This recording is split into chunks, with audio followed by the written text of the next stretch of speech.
Assalamualaikum warahmatullahi wabarakatuh. Selamat pagi anak-anak ibu. Bagaimana kabar kalian semua? Semoga kita selalu diberikan kesehatan oleh Allah Subhanahu wa Ta'ala. Amin amin ya rabbal alamin.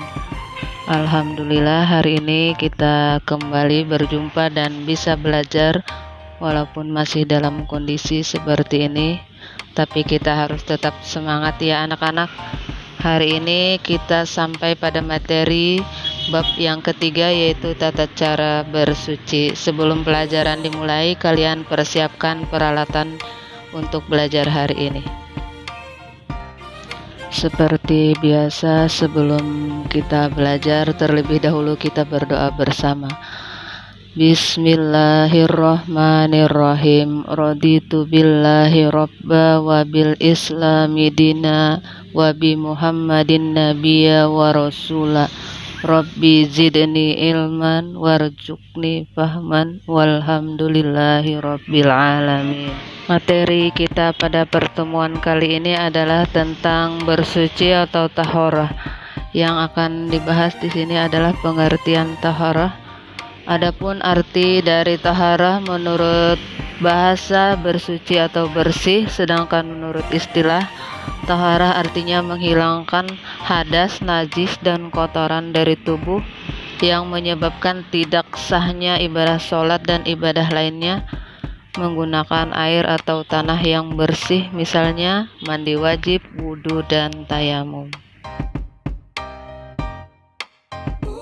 Beberapa hikmah taharah atau bersuci dalam kehidupan sehari-hari adalah: pertama, mendorong manusia untuk senantiasa menjaga kebersihan lahir. Kedua, kesehatan manusia menjadi lebih terjamin.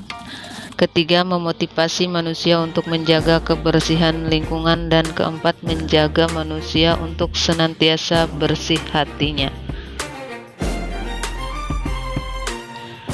Bersuci atau taharah dapat dibedakan menjadi dua, yaitu pertama, bersuci dari najis. Najis berarti kotoran. Adapun secara istilah, najis adalah segala bentuk kotoran yang tampak dan melekat pada tubuh, pakaian, dan tempat yang dapat membatalkan ibadah sholat dan yang lainnya.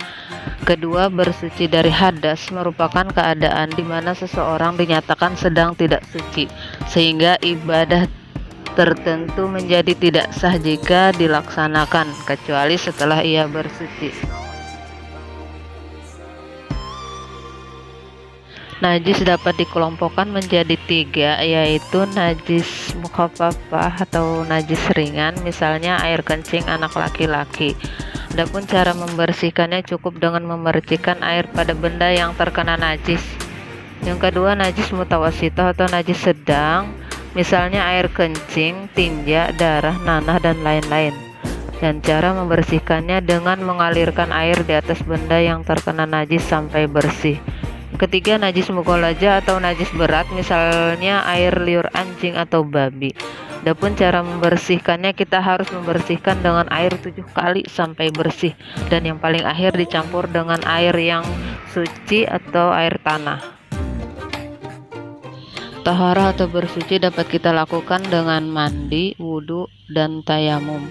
Yang pertama adalah mandi wajib atau mandi junub, yaitu mandi dengan menggunakan air suci dan bersih atau air mutlak yang menyucikan dengan mengalirkan air tersebut ke seluruh tubuh mulai dari ujung rambut sampai ujung kaki dengan niat mandi wajib. Tata cara mandi wajib sebagai berikut. Pertama, niat mandi wajib: sengaja mandi untuk menghilangkan hadas besar dan membasuh seluruh bagian tubuh, kulit, dan rambut sampai tak ada yang tertinggal. Sebab-sebab mandi wajib yaitu: pertama, keluar air mani karena meninggal dunia, haid, nifas, serta melahirkan. Cara bersuci selanjutnya yaitu dengan cara berwudu. Salah satu cara bersuci paling sering kita lakukan karena termasuk syarat sahnya sholat. Rukun wudhu yaitu hal-hal yang wajib kita lakukan ketika berwudhu. Jika tertinggal maka wudhunya tidak sah.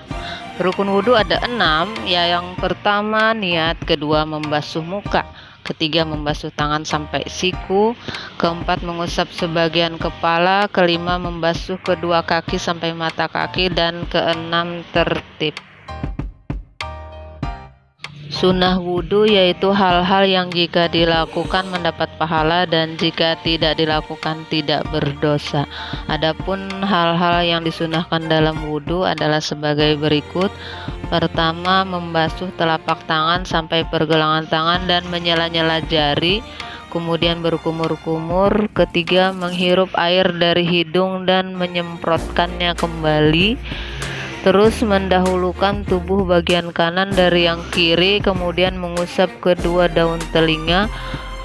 Selanjutnya mengulang setiap perbuatan dalam wudhu sebanyak 3 kali, kemudian juga tidak berbincang-bincang selama berwudhu, melebihkan daerah basuhan pada anggota wudhu, dan berdoa sebelum berwudhu maupun sesudah berwudhu. Cara bersuci selanjutnya adalah dengan tayamum, yaitu salah satu cara untuk mensucikan diri dari hadas kecil atau besar dengan debu atau tanah yang bersih. Adapun syarat-syarat tayamum, pertama karena sudah masuknya waktu sholat, kedua karena kesulitan mendapatkan air atau berhalangan memakai air karena sakit, ketiga dengan tanah atau debu, terus tanah atau debu tersebut harus suci dari najis. Kemudian rukun tayamum ada 3. Yang pertama niat, kedua mengusap muka dengan tanah atau debu, dan terakhir mengusap tangan sampai siku-siku. Sebab diperbolehkannya kita melakukan tayamum: pertama, sakit yang tidak boleh terkena air, kedua, berada dalam perjalanan jauh yang sulit mendapatkan air, ketiga, tidak mendapatkan air untuk berwudu. Adapun cara bertayamum: pertama niat, kedua menghadap kiblat, ketiga mengusap telapak tangan 1 kali pada wajah, keempat mengusap kedua tangan sampai siku secara bergantian. Hal yang membatalkan tayamum: semua hal yang membatalkan wudhu sama juga dengan membatalkan tayamum. Kemudian tayamum bisa batal jika kita mendapatkan air sebelum melaksanakan sholat. Demikianlah penjelasan yang dapat Ibu sampaikan mengenai materi kita pada hari ini, yaitu tentang tohara atau bersuci. Jika ada yang belum jelas atau ada hal yang kurang kalian pahami, silahkan bertanya. Sebelum kita mengakhiri pelajaran kita pada hari ini, marilah kita tutup bersama-sama dengan mengucapkan hamdalah. Alhamdulillahirabbil alamin. Wassalamualaikum warahmatullahi wabarakatuh.